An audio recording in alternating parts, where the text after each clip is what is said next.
भारत माता की।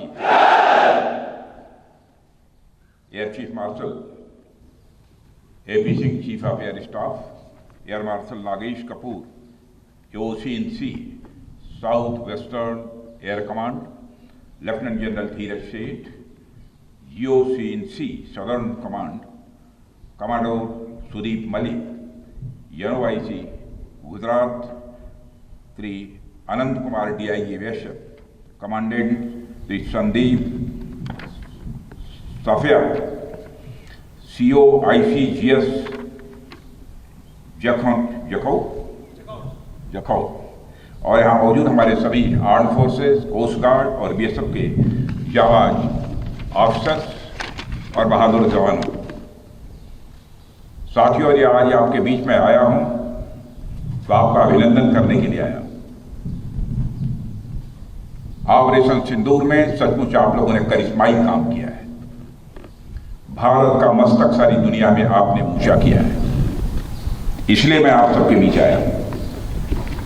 इसलिए ऑपरेशन सिंदूर के दौरान जो हमारे सैनिक अथवा हमारे सिविलियंस जो ही शहीद हुए हैं, मैं सबको नमन करता हूं, और जो हमारे बहादुर जवान घायल हुए हैं उनके शीघ्र स्वस्थ होने की भी मैं ईश्वर से कामना करता हूं।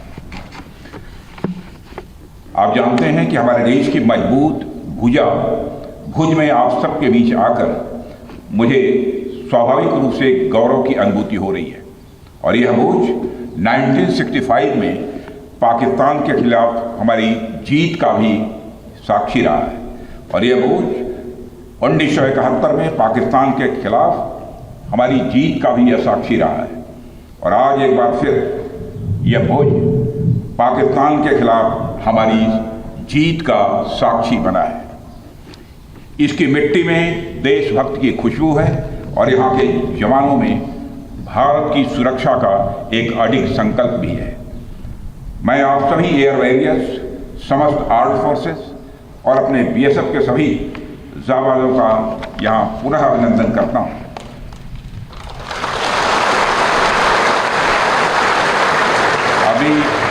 अभी कल ही मैं श्रीनगर में सेना के अपने वीर जवानों से मिलकर लौटा हूँ, और आज मुझे आपके बीच आने का यहाँ अवसर मिला है। कल मैं भारत के उत्तरी भाग में जवानों से मिला, और आज मैं भारत के पश्चिमी भाग में अपने एयर वॉरियर्स और अन्य जवानों से भी यहाँ मिल रहा हूँ। दोनों ही फ्रंट्स पर हाई एनर्जी और हाई जोश देखकर सच्चाई है कि मैं स्वयं को अपने को उत्साहित महसूस कर रहा हूँ, और आश्वस्त हूँ कि भारत की सीमाएं आप सभी के मजबूत भुजाओं से पूरी तरह से सुरक्षित है। ऑपरेशन सिंदूर, और मैं बताना चाहता हूँ ऑपरेशन सिंदूर नाम किसने दिया? ऑपरेशन सिंदूर का नाम हमारे देश के यशस्वी प्रधानमंत्री आदरणीय नरेंद्र मोदी ने दिया, जो इसी जापान की धरती, इसी गुजरात की धरती पर गुजरात के नाम से। और ऑपरेशन सिंदूर के दौरान जो कुछ भी आपने किया है, समस्त हिंदुस्तानियों को, चाहे वो भारत के रहने वाले हों अथवा दुनिया के दूसरे देशों में रहने वाले हों, सभी गौरवान्वित हुए हैं। भारतीय वायुसेना के लिए सिर्फ 23 मिनट यह काफी थे पाकिस्तान की सरजमी पर पल रहे आतंक के अजगर को कुचलने के लिए, और वह आपने करके दिखाया है।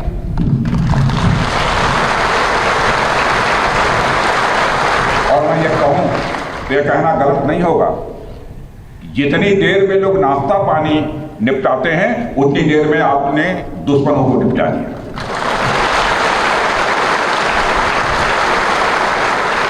आपने दुश्मनों की जमीन पर जाकर आपने मिसाइलें गिराई है।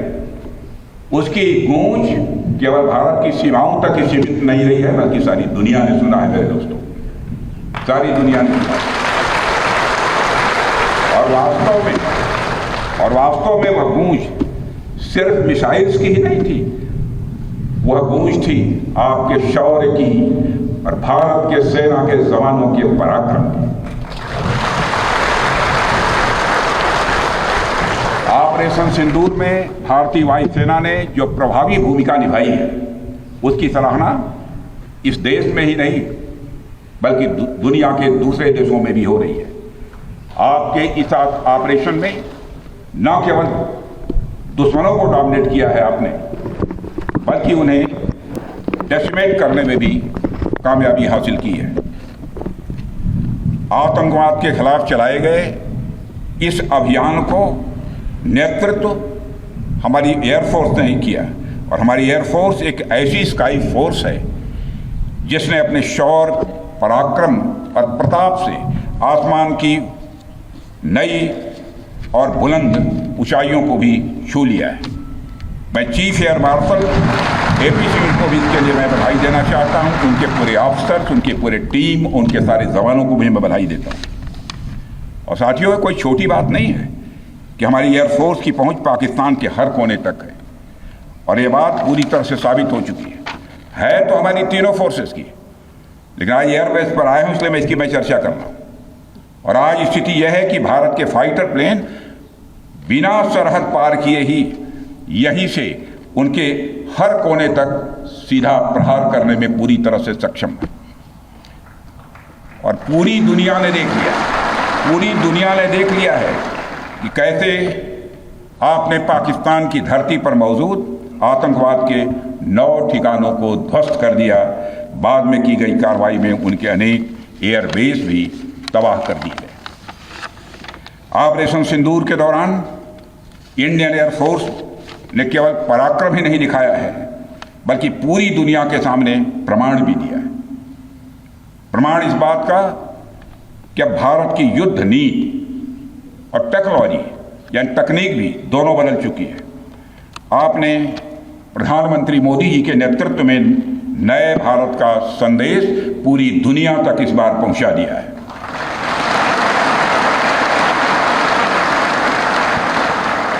और साथियों, यह संदेश है कि अब भारत केवल विदेशों से इंपोर्ट किए गए हथियारों और प्लेटफॉर्म्स पर ही निर्भर नहीं है, बल्कि भारत में बने अस्त्र और शस्त्र भी हमारी सैन्य शक्ति का अब हिस्सा बन चुके हैं। अब भारत में बने और भारतीय हथियारों से बने हथियार भी अचूक और अभेद्य हैं। यह पूरे विश्व ने देख लिया है। ब्रह्मोस मिसाइल की ताकत को तो पाकिस्तान ने खुद स्वीकार कर लिया है। हमारे देश में एक कहावत काफी पुरानी है, और वह है दिन में तारे दिखना।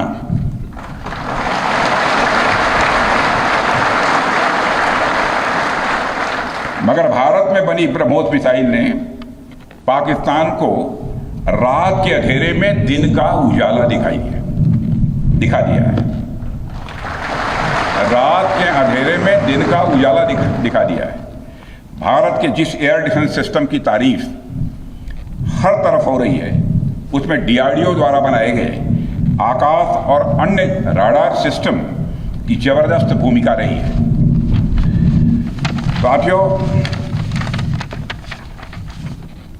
कई स्थानों पर हमारे नागरिक दुश्मन के ड्रोन आते देख भाग नहीं रहे थे, बल्कि हमारे एयर डिफेंस सिस्टम के हाथों उनको मार गिराने की वीडियो बना रहे थे।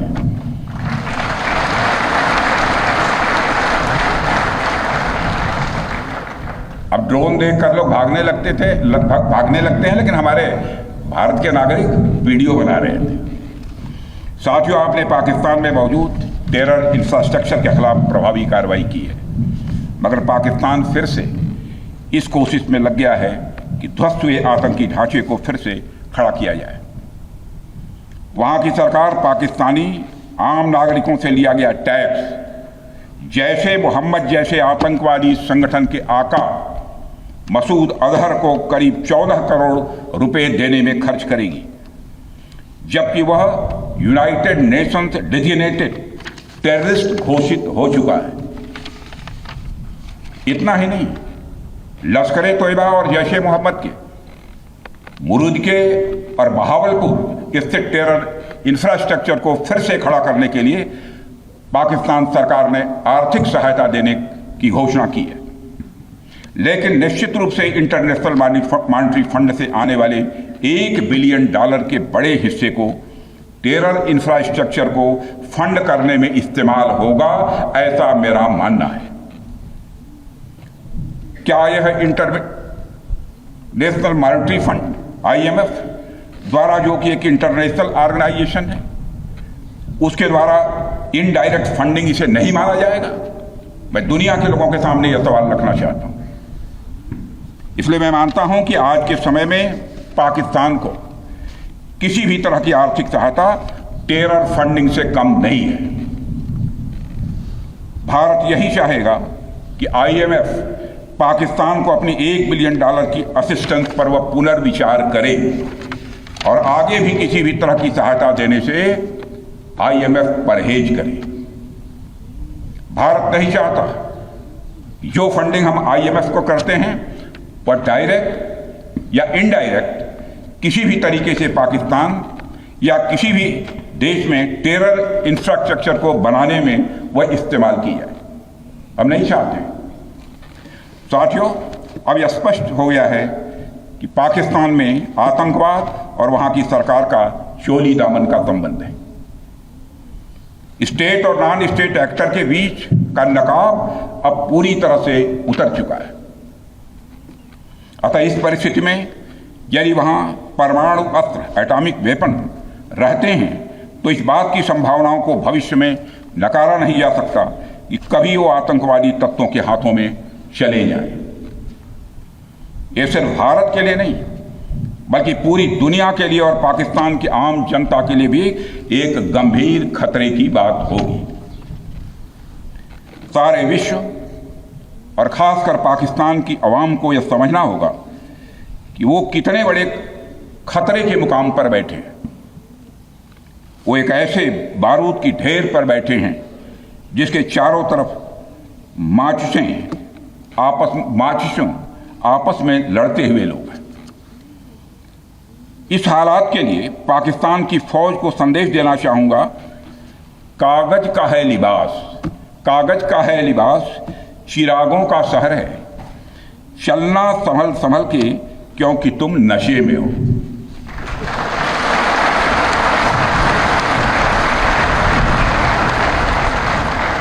साथियों, अभी आपने जो पराक्रम दिखाया है उसकी चर्चा पूरी दुनिया में हो रही है। जैसा मैंने पहले भी कहा, आज भारत को वैश्विक मंच पर जो सम्मान मिल रहा है उसकी बुनियाद में यदि कहा जाए साफ तौर पर तो वह है आपका पराक्रम। और यही कारण है कि भारत का बच्चा बच्चा आपको अपना आइडल मानता है, बच्चा बच्चा आपको अपना आदर्श मानता है। आपने पूरे देश को यकीन दिलाया है कि नया भारत अब सहन नहीं करता बल्कि वह पलटकर जवाब देता है।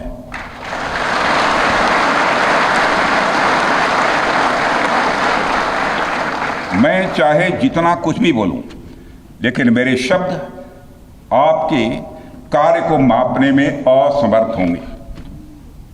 मैं कृतज्ञ राष्ट्र की ओर से आप सबके प्रति पुनः आभार व्यक्त करता हूं। साथियों, अब आतंकवाद के विरुद्ध लड़ाई केवल सुरक्षा का विषय नहीं बल्कि नेशनल डिफेंस डॉक्ट्रिन का यह हिस्सा बन चुकी है। हम आपके साथ मिलकर इस प्रॉक्सी और हाइब्रिड वॉरफेयर को जड़ से समाप्त करेंगे। रक्षा मंत्री होने के नाते यह संकल्प मैं दोहराना चाहता हूं। अब हमारा भारत पहले का भारत नहीं है। प्रधानमंत्री के नेतृत्व का यह नया भारत का जन्म हो चुका है। मेरे बहनों भाइयों, हम हमारे आराध्य श्री राम के उस मार्ग का अनुसरण करते हुए आगे बढ़ रहे हैं जिसमें वह आसुरी शक्तियों के विनाश का प्रण लेते हैं। निश्चरहीन करौं में भुज उठाई पणकीन, अर्थात जिस प्रकार भगवान राम ने अपनी भुजाओं को उठाकर धरती को राक्षस विहीन करने का प्रण लिया था, ठीक उसी प्रकार श्री राम के आदर्शों का पालन करते हुए हमने भी आतंकवाद को जड़ से समाप्त करने का संकल्प लिया है।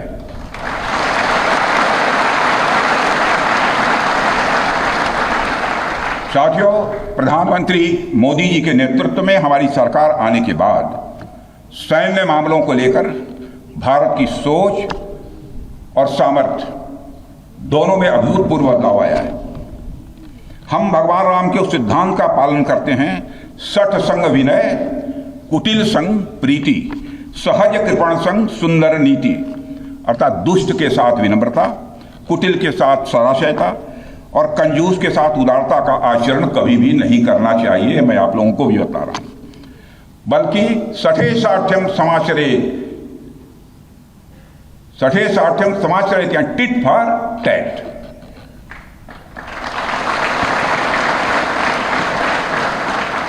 साथियों, ऑपरेशन सिंदूर ने यह स्पष्ट संदेश दे दिया है कि हमने शांति के लिए जितना अपना दिल खोल कर रखा है, शांति को नष्ट करने वालों के विरुद्ध उतना ही अपना हाथ भी खोल कर रखा है। साथियों, एक और बात मैं यहां साफ कहना चाहूंगा कि ऑपरेशन सिंदूर अभी खत्म नहीं हुआ है।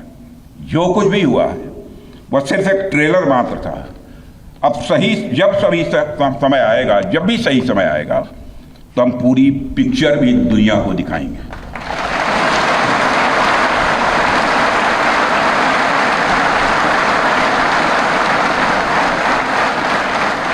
साथियों, आप सब तो जानते ही होंगे कि भारत में जब भी कोई उपद्रवी तत्व होता है जिसको लेकर यह आशंका रहती है कि यह भविष्य में कुछ उपद्रव कर सकता है, तो उसको मजिस्ट्रेट एवं पुलिस द्वारा गुड बिहेवियर के प्रोबेशन पर रखा जाता है। कोई गड़बड़ करता है तो उसको कुछ समय के लिए मजिस्ट्रेट गुड बिहेवियर के प्रोबेशन पर रखते हैं। अगर वह व्यक्ति प्रोबेशन के दौरान कोई भी शरारत करता है तो उसे उचित दंड भी दिया जाता है। ठीक उसी तरह वर्तमान सीज फायर में हमने पाकिस्तान को बिहेवियर के आधार पर अभी प्रोबेशन पर रखा हुआ है। यदि उसका बिहेवियर सुधरता है तब तो ठीक, और यदि बिहेवियर में फिर से गड़बड़ी आती है तो उसको कड़े से कड़ा दंड दिया जाएगा।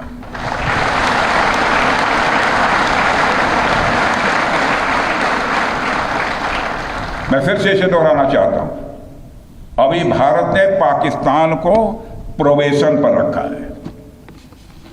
वैसे भी माननीय प्रधानमंत्री ने हाल ही में एक बात बहुत साफ कही है कि आतंक प्रहार अब न्यू नॉर्मल है, यह न्यू इंडिया का न्यू नॉर्मल है।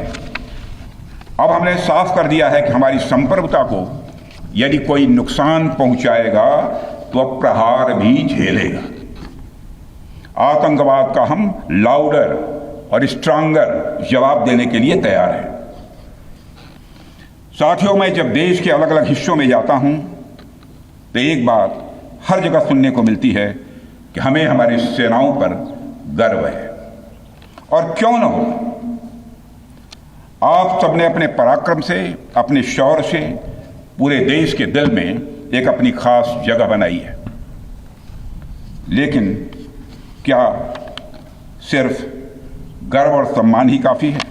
मेरा मानना है कि नहीं। साथियों, कुछ साल पहले हम दुनिया से हथियार खरीदते थे, आज हम खुद बना रहे हैं बहुत सारे हथियार। कुछ लेते भी हैं, artillery systems, radar systems, missile shields, drones और काउंटर ड्रोन्स जैसे साजो सामान आज हम भारत में ही मैन्युफैक्चर कर रहे हैं। हम इंपोर्टर से एक्सपोर्टर बन रहे हैं, और यह केवल शुरुआत भी है, केवल शुरुआत भर है। मैं आप सबको एक बार फिर ऑपरेशन सिंदूर की सफलता पर तहे दिल बधाई देता हूं, और मैं बस इतना कहूंगा कि आपके पराक्रम ने यह दिखा दिया है कि यह वो सिंदूर है, यह वो सिंदूर है जो श्रृंगार का नहीं बल्कि शौर्य का प्रतीक है। यह वह सिंदूर है जो सौंदर्य का नहीं बल्कि संकल्प का प्रतीक है। यह सिंदूर खतरे की वह लाल लकीर है, यह सिंदूर खतरे की वह लाल लकीर है जो भारत ने अब आतंकवाद के माथे पर खींच दी है। मैं इस अवसर पर साथियों आप सभी के साथ साथ देश की जनता का भी आभार प्रकट करता हूं। भारत की जनता ने एकजुटता और समझदारी का परिचय देते हुए आप सभी का सरकार का यानी पूरे देश का सहयोग किया है। इस लड़ाई में न केवल सरकार, आर्म्ड फोर्सेस और सुरक्षा सभी नागरिक एकजुट थे और मैं कह सकता हूं कि भारत का हर नागरिक इसमें सिपाही की तरह भागीदार था। मैं देश की उन माताओं को भी प्रणाम करना चाहता हूं जिनकी कोख से आप जैसे बहादुरों ने जन्म लिया है।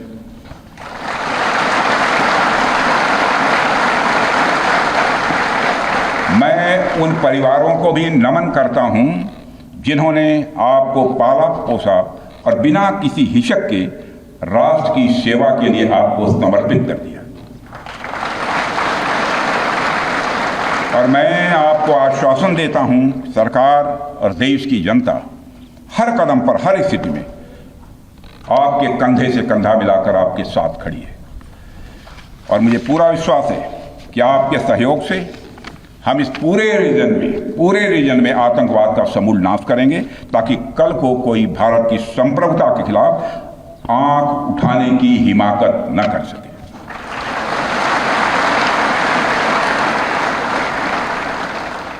साथियों, मैं कहना चाहूंगा कि भारत की सेना जो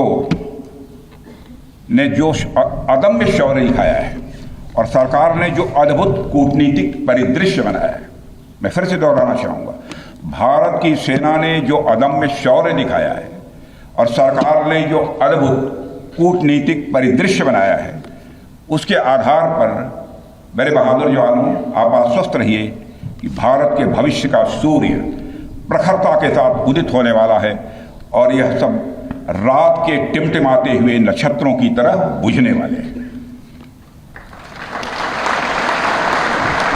इसलिए आज मैं कहने आया हूं, सेनानी करो प्रयाण अभय, सेनानी करो प्रयाण अभय, भावी इतिहास तुम्हारा है, सब नखत अमा के बुझते हैं, सारा आकाश तुम्हारा है।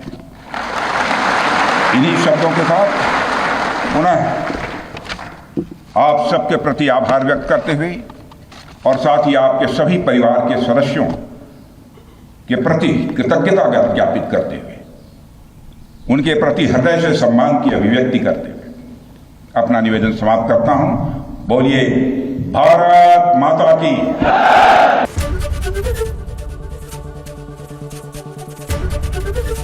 एबीपी गंगा, खबर आपकी, जुबान आपकी।